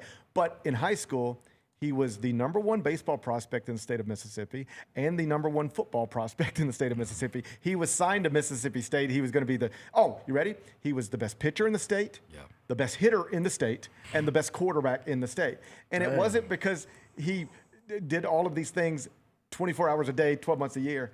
He just, I don't want to say my kids. My parents could have taken me and worked with me in every way possible, every day possible, and I cannot be Kirk Presley. Oh, no. You either are Kirk Presley or you're not Kirk Presley. Yeah. And the thing I see a lot is parents trying to make a Kirk Presley.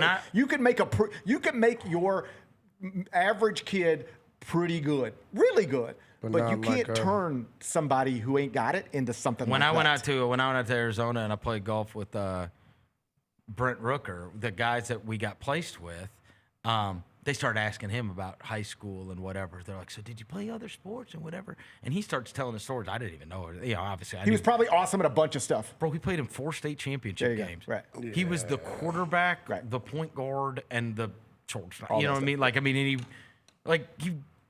took the best athlete ever. Right. He was just awesome. He wanted to be a college quarterback, but then decided to go to Mississippi State to play baseball. And it's like he's like, yeah, and he's like, and then he starts telling the basketball stories about the play. And I'm like, good grief. Well, you see those Drake May highlights from basketball. Buckets. It's friggin' unbelievable. Well, you see even a different level, I guess, but you see Scotty Scheffler playing basketball, and you're like, oh, I guess he's one of those. Yeah, he's one of those that could have done all this stuff. Keep kids away from those 5th grade rankings. Oh my God, we saw. I sent them one last night. Look at this. Look what I sent them last night. 5th grade rankings, bro. I think they're younger than 5th. No, they're younger. It's like 2nd or 3rd grade. It's the class of 2037. I sent them this last night. Y'all ruining from sports. Instagram. Look at this. Ruining sports, bro. Yeah, that's gross. And the class it's actually of 2037. It's just not good. Yeah, that's not good for anybody. Yeah, stop it, These kids are in 3rd grade. I know, but even look at and go read the comments, and it's even worse. Well, it's like, let's go, little man, blah, blah. Yeah, no, it's up because here's the thing. Class of 20. You wouldn't even want. I know the parents are proud. They're probably sending that to everybody. Yes. You don't even want. You don't have no idea what your kid showing up on that does to your kid. You don't want that on there, You do not bro. need your kid Class seeing of that. 2037. Act 7 was what I feel like. Okay, so a couple things. First up, I did the first ever story I did on Andre Allen was when he was the #1 ranked 8th grader in the country, and that was 20 years ago. Yeah. So we've been Today. Oh, I mean, he's the same size today same as he was height. in 8th grade. Yeah. I'm not even joking. No, if you go back and find the story I did when Andre Allen was in 8th grade, it says Allen, a 5'7" point guard. He is. And at Memphis, he was a 5'7" point guard. Yeah. I mean, he really just stopped growing. Yeah. But tough scene. So then they would always have, I think it was maybe 13 and under AAU nationals here. Something like that. Maybe it was, 8. I think it was 8 under. 9 under, something like that. So I was at the commercial appeal, and let's call it 9 under, and I'm at the 9 under national championship tournament. And I go out there, and the kids were in a film session. It was just ridiculous, all right? We don't need 9-year-old film sessions. But I remember like these kids, and I went and talked to the kids. It's just like talking to Louie, and I'm like, so, where are you from? Seattle. Okay, cool. Oh, my God. Okay, so where are you right now? I really did this, because this is what I was going for. Where are you right now? They're like, what do you mean? They're like, where are you? What city? Yeah. They're like, Memphis? Do you know where Memphis is? Do you know anything about Memphis? Have you ever heard of Elvis? Like we're just flying around 8-year-olds all over the country. They don't even know where. You should be playing. Right. Fortnite. Or just 2 minutes from your house, or within an hour of your house. Why are you in Memphis, Tennessee at 9 years old playing basketball? Who gets anything out of this? I was watching this to a podcast. He said, I think it was the 520. He was like, Jeff Teague was like, when I have kids, I'm not letting them play. I'm not letting them play travel basketball at the age of like 8, 9, 10, 11. Because why? Well, I What's can the tell point? you why there. Because I run into this. I know it's bad. Like the whole doing it as much as we're doing. I think it's the only way they can get competition. You cannot, in this part of the country, particularly in DeSoto County, if you are not playing baseball like almost 12 months a year, at least practicing, let me tell you something. You cannot keep up. Oh, the amount of soccer we play right now with Hales, but that was a necessity. That's what it is. A necessity. So she scored like 40 goals. And I'm like, where are all the good players? Yeah. Where are they? And none of them are playing for school. Right. Yeah. So she went. Now she has to be on the club team, so she can play against everybody else that's good. And it's like, okay, well, we're going to Murfreesboro next weekend. Well, she's 12. That's the ultimate thing you run into is that you go, I don't think it's good for my kid to be playing baseball 12 months a year, at least practicing baseball 12 months a year, or for us to be playing in these tournaments every weekend. Okay, everybody agrees. But do you want to play baseball? Because if you want to play baseball, this is what you have to do in this part of the country. Because if you don't do this, you just get left completely behind. Just completely behind. Think of it as like school stuff. No, and you can't just play for school. Yeah, there's one. You have to play something that costs $2,000. Yeah, so if you want to have a baseball player in this part of the country, it's kind of all or nothing. It's like you got to do it like this, or you just sell your glove. Sell your glove. Can we play something that costs $1,000? No. It's got to be at least No. You have to have a $400 bat. And you ready for this? Everybody's got to have their own. Everybody. I mean, we don't share. Bro, we don't share bats anymore. They don't share a bat Bro, there's $5,000 worth of bats in every dugout.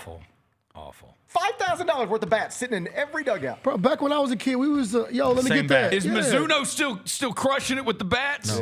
No. When I was a kid, it was Easton. I don't see a lot of Eastons out there. Mine was Louisville TPX. Murano was Murano, yeah. Mariucci. Kids don't even share. It's a wild deal. DiMarini. Yes. Yeah, I know. That's tough, man. All right. Go enjoy your weekend, Gary. We'll be back after this. Chris Vernon Show. In the Tennessee Army National Guard, you can start a career in exciting fields, including science, communications, engineering, and medicine, all while earning money for your education. This training will boost your eligibility for a high-paying and rewarding profession. And you can get it all while serving part-time in your community. The Tennessee Army National Guard can pay for up to 100% of your college tuition. To learn more, visit nationalguard.com.T-N. Junior Grizzlies summer camps presented by Ortho South are the key to a slam dunk summer with over a dozen 4-day camps perfect for hoopers ages 6 to 14 looking to build fundamental skills and make unforgettable memories. With camps across the Mid-South in Tennessee, Mississippi, and Arkansas, you won't have to go far for the ultimate hoops experience this summer. Registration comes with a Junior Grizzlies jersey, lunchbox, and a basketball to take home. Don't wait, space is limited. Visit grizzlies.com/Junior Grizzlies today to secure a spot for a fun-filled summer. That's grizzlies.com/Junior Grizzlies. When the arena lights dim for a concert or when the crowd becomes one at a big game, You can almost feel like you're the biggest fan, but who's your biggest fan? It's the person who will get you home safely after a night of drinking. It's a person who looks out for your life to make sure you leave the stadium with someone sober. This could be a designated driver or someone who offers to give you a ride share. Because in Tennessee, fans don't let other fans drive drunk. Brought to you by the Tennessee Highway Safety Office, a division of the Tennessee Department of Safety and Homeland Security. Grizzlies, take your fandom to the next level by becoming an MVP. How long have you been an MVP? Since day one. Enjoy the great benefits of being a season ticket member. Pre-game MVP moments, including Autograph Alley, exclusive Grizz gear deals, access to member or MVP-only player events, and much more. He's been an MVP for 22 years! Become a Grizzlies MVP today. Sonic Radio. Welcome back to Sonic RNDIO. That spells radio with me, the CIO. This just in, the new Sonic $1.99 menu lets you build a crave-worthy meal for just $1.99 an item, whether that's a creamy shake, crispy tots, or a quarter-pound double cheeseburger. This just out. Ostriches. They're mean, not very cute, and in my opinion, way too big for a bird. Don't miss the Sonic Fun 99 menu. 5 items, always $1.99. Live free, eat Sonic. Tax not included. See menu for details. Let's face it, there's a lot of trash talk in basketball, but the great teams let their performance do the talking. Like Ford F-150 with Pro Power on board, a class-exclusive industry-first feature that turns your truck into a mobile generator and leaves the competition speechless. Ford F-150, official truck of the Grizzlies. Greatness starts here at your Mid-South Ford dealer. Class is full-size pickups under 8,500 pounds, GBWR. Each challenge is unique, so each game plan is customized to identify opportunity and the path to victory. It's true in basketball, it's true in banking. Grizzlies Checking from Pinnacle with personalized planning and advice. Play hard, bank easy. Open a Grizzlies checking account with at least $100 and a recurring direct deposit by May 30th, and you could receive a $200 direct deposit bonus into your account. Details at grizzliesbanking.com. Member FDIC. The heaviest metal credit card of all time. Rumored to be one of only 18 in existence. Plated with the very same tungsten that forged the International Space Station. And wielded at business dinners like a samurai sword. It's a classic corporate power move. But the real power move? Having end-to-end visibility on your most critical shipments. FedEx, the new power move. New Amsterdam Vodka is an official partner of the Memphis Grizzlies. It's the only exceptionally smooth vodka that is 5 times distilled, 3 times filtered, and rated 93 points. New Amsterdam believes wins big and small become legendary when you celebrate them with your crew. So here's to the blue, white, and gold, the Memphis grit and grind, and reliving winning moments big and small with Tennessee's favorite basketball team. New Amsterdam Vodka. Find your wins. Rock and Roll Hall of Fame has announced its 2026 inductees. Among the headliners, Oasis. And I'm assuming your favorite, Iron Maiden. I dabble. Oasis is the biggest act here. I don't know, man. Iron Maiden. Bro, they just did a stadium tour. So does Iron Maiden. Iron Maiden's not doing a stadium tour in the year 2026. They're playing Minglewood Hall. No, they are not. The Gary Parrish Show, live on weekdays at 10 a.m. on YouTube at Grind City Media and the official Grind City Media app. Welcome back to the Chris Vernon Show on YouTube at Grind City Media and the official Grind City Media app. Now, back to your host, Chris Vernon.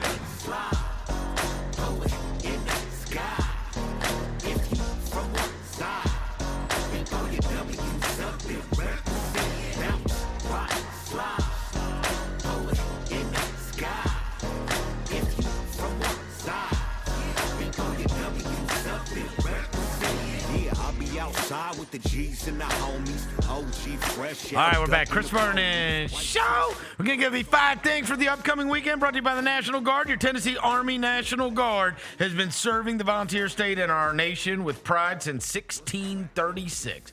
Interested in making a difference? Speak to a Tennessee Army National Guard representative today or visit nationalguard.com/Tennessee to find out how you can serve your community and attend any of Tennessee's public colleges and universities with 100% tuition and fees covered. All right, let's get to the 5 things that are going to be taking place over the weekend. Number 5, want to remind you about Mother's Day coming up this weekend. I know it is generally, over the course of our friendship, been commonplace for you to take your mom to the zoo on Sunday. Are you doing it, Roser? No, we're going to have to do it another weekend. What? Yeah, No, so also... Because of Backlash? Backlash. No, I've also got to pick up Jennifer from the airport on Sunday. Oh, we've got competing women. Yeah. Yep, that's the All tough. right. Well, That's a tough scene. we'll do like a lunch dinner thing. We're My mom cares about the lottery too. We're doing a brunch before lottery. What do you Yeah, got? we're doing 3 o'clock family dinner. Then we're going to see Michael as a family. So, you are? Yeah, we're going to see Michael Sunday. Because last year we made it like a thing to go see a movie. How are you going to do this around the lottery? We're going to have the lottery on at the dinner at 3 o'clock. Oh, Yeah. gotcha. Yeah. You're eating dinner and then you're going to. Then we're going to see Michael. Yeah. Gotcha. Yeah. All right. Well, we want to remind everybody. Yeah, the lottery's at 2. Want to remind everybody Mother's Day is on Sunday. Yeah. If you're not around your mom this weekend, make sure you call her. Get her a card. Get her something nice. Get some If you are flowers, around yeah. her, take her out. Take care of your moms. We all have unbelievable relationships with our moms. Shout out to all of our moms for making our lives possible and celebrate them on this upcoming Mother's Day. Number 4, Backlash. Yes. That's going on this weekend. You have the World Heavyweight Championship between Roman Reigns and Jacob Fatu, the Samoan werewolf, who has challenged his cousin to a championship match. It was Seth Rollins versus Braun Breaker, which actually could be pretty good between those two. Then you have Trick Williams and Sami Zayn. Io Sky versus Asuka, who I love, Asuka. And then the most important match, The Miz and Kit Whistling versus Danhausen and To Be Determined. And they're saying Danhausen has been my favorite new character on wrestling in a decade. I love Danhausen. Danhausen is so ridiculous. And Danhausen is going to be in a tag team match at Backlash. They say that he said his mystery partner loves money, Verno. Loves money? He said my partner loves money, and the streets are saying this morning. Oh, this gonna be a shot into the tires. It's gonna be Jelly Roll. It will not be Jelly. Oh, I thought Shane O'Mac. Hey, that would cause real backlash. Yes. What if it is Shane O'Mac? That's what I was thinking. Shane O'Mac too. He said my partner loves monies. Human monies. Human monies. I am so excited to see who his partner is. I like the mystery tag team. Oh, guy, yeah, we love it. especially because he's just done little bits. He hasn't really had like a real match or anything. He's had matches. Not on SmackDown. not on this stage. Yeah. Like it's usually him going and cursing someone or kicking someone in the nuts or doing something funny. Yeah. So the first 2 matches are going to be on the first 2 of the 5 matches are going to be on ESPN2, the first hour. So that's Seth Rollins and Braun Breaker. ESPN2? Yeah. Oh wow. And Trick Williams and Sami Zayn. Those 2 matches will be on ESPN2. All right. Number 3, Western Conference playoffs.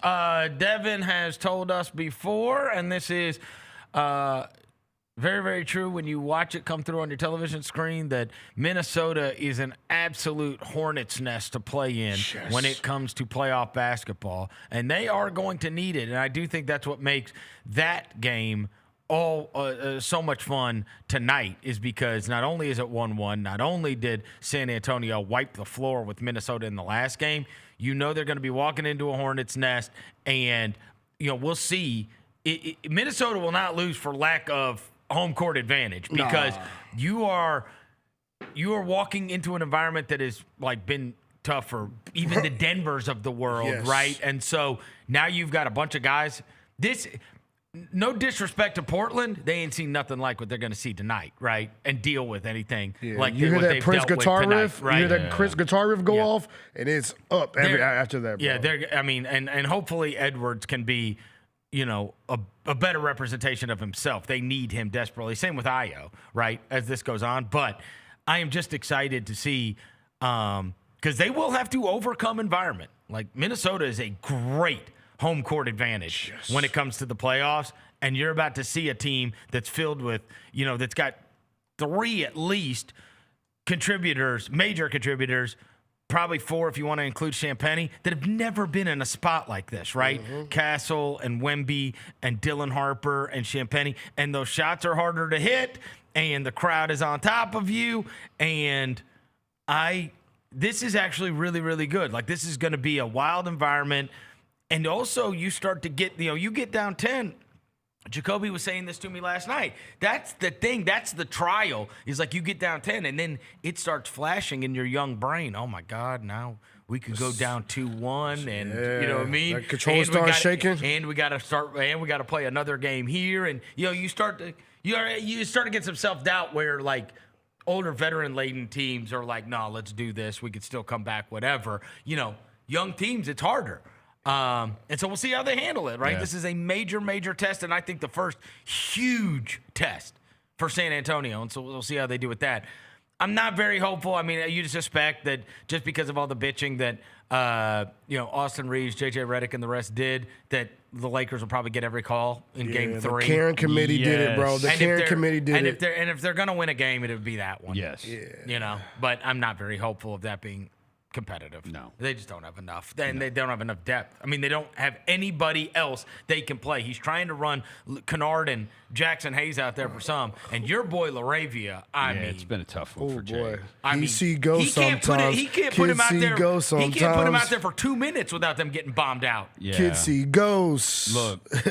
No. You're done, bro. Kids see ghosts sometimes. Your Jake Love credibility is His gone. first time through it. No, it's not. No, it's not. No, it's not. He played in the playoffs here. No, he didn't. Oh, he didn't? He never played. Oh.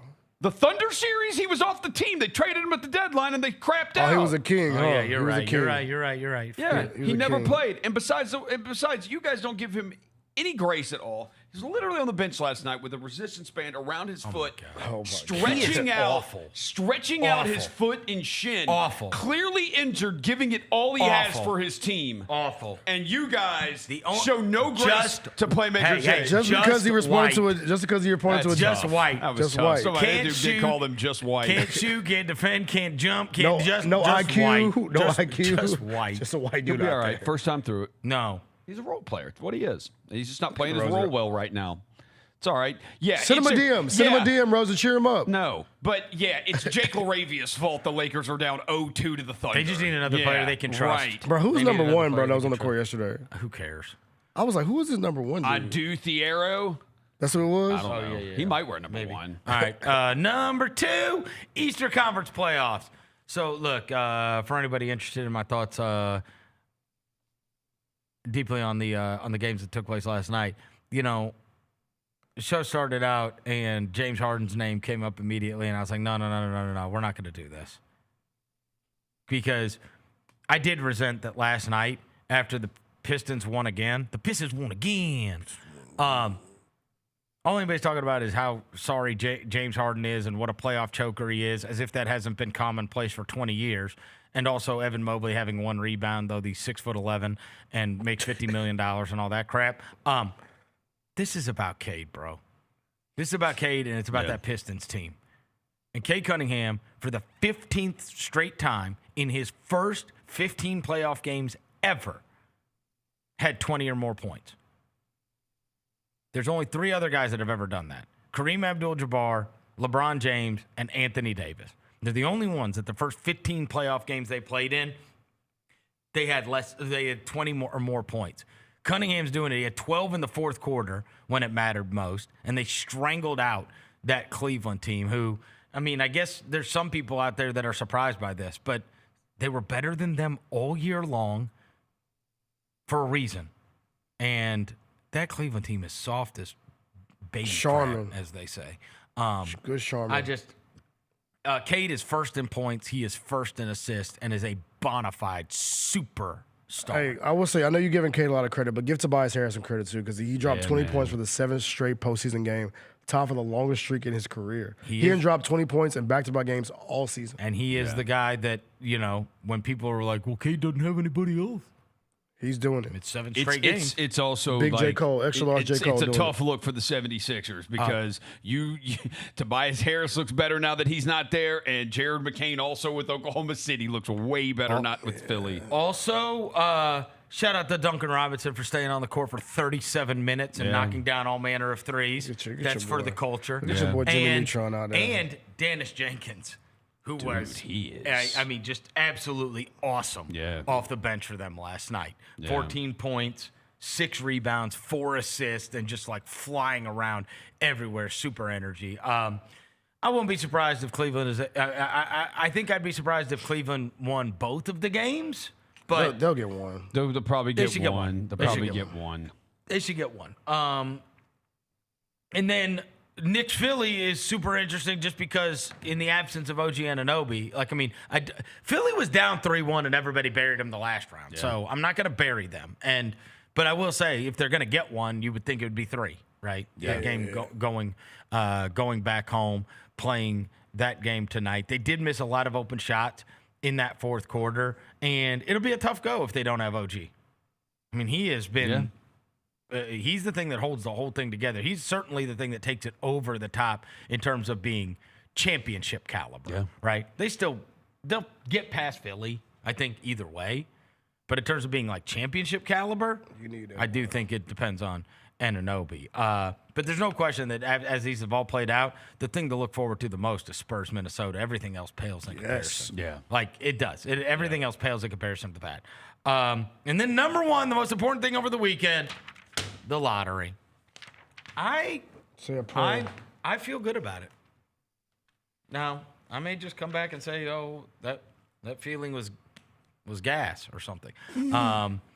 Eat some spicy food. I don't know why. I woke up this morning and I was like, I think we're gonna get lucky. You felt good? I feel like something good's gonna happen. Yeah. I just do. I feel agree. like We deserve it, bro. I feel like this is the year that something good is gonna happen. Like that we're gonna move up in there. I agree. And it's gonna have been worth it. I agree. Well, I hope you're right. Because I'm going to pray tonight, I'm going to pray tomorrow, I'm going to pray Sunday. Because I need some good luck. I'll tell you this. We've been through this before where, it happened with the Morant draft, and it's like, oh, my God. Like, things can change overnight. Overnight. Like, truly. And they get in the top 4. Oh, boy. Oh, boy. It's excitement no matter what. Don't let us get in the top 4, boy. Yeah. Oh, boy. And so hopefully it goes their way. Hopefully it goes their way on just don't drop to Sunday. like 10, bro, and I will be depressed. You're not going to jump. I don't think they can. No, you can't. Oh, okay. 8. Yeah, I think 8's the lowest they can get. Yeah, but I think it's look. We got a good chance. It's a good draft. We got a really good chance of getting in that top 4. I'm with it. Being one of those teams, and I think we're going to end up in that top 4. I do. I think the Grizzlies are going to end up in the top 4. Oh, they can get 10. They can, but it's the least likely. I mean, they would have to have what? They would have to have 3 teams jump into the lottery that have crazy odds. Yeah.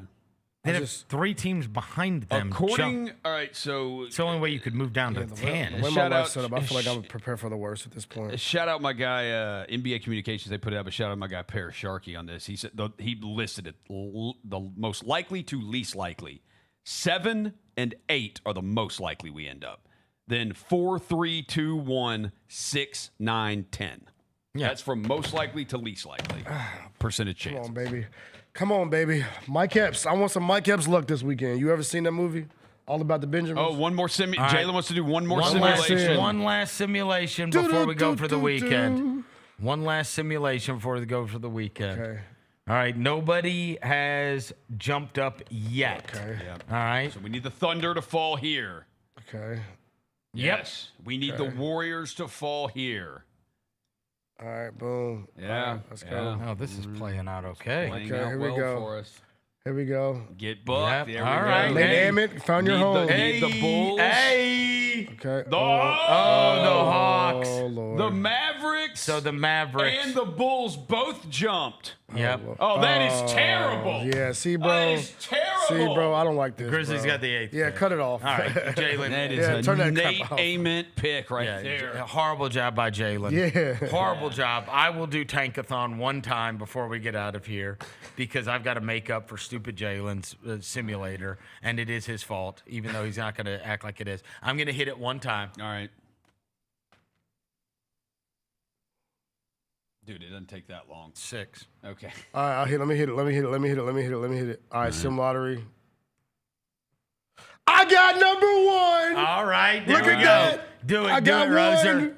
Well, we do have a 1 in 3 chance. Oh, Yes. oh, we got 8 and Nate Ament. No, we don't want that. Oh, my God. Yeah, see, 2 out of 3 has been God. bad. That's not good. All right.